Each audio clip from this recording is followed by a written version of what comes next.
National conference party नायब सदर उमर अब्दुल्लाहन जम सोब किस मौजूद सूरत हाल हवाले कत करान वोनमुत ये मरकजी सरकार तरफ जम्मू कश्मीर मज दफा 307 खत्म करने पत नार्मलसी हिंद बड़ दाव कर जम सोबस मज मौजूद सूरत हाल जिम्मेदार त मरकजी सरकार युस जन लूकन विजि विजि गुमराह करने कोशिश करान।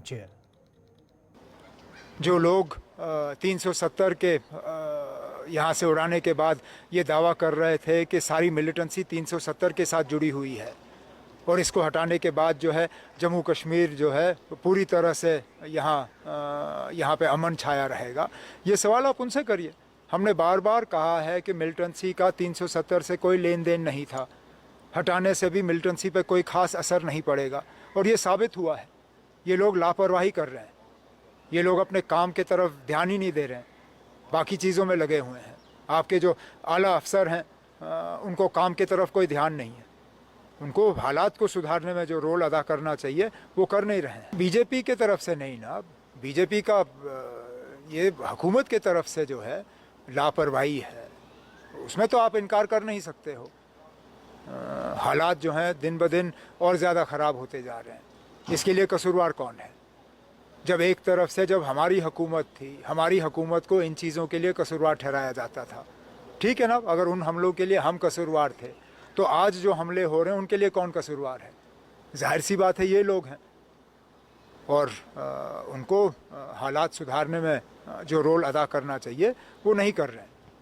अब हम यही उम्मीद कर सकते हैं कि ये जो सीनियर पोस्टों पे बैठे हुए हैं, चाहे वो राजभवन हो, चाहे वो राजभवन के एडवाइज़र हों, मेहरबानी करके अपने ऐश व आराम को छोड़ें और अपने काम के तरफ जो है ज़्यादा तवज्जो दें। मेरा उसमें कोई कहना नहीं है ना, जो मैंने इस तरह की कोई डिमांड सुनी नहीं है और इस तरह के फ़ैसले हम जैसे लोग नहीं करते।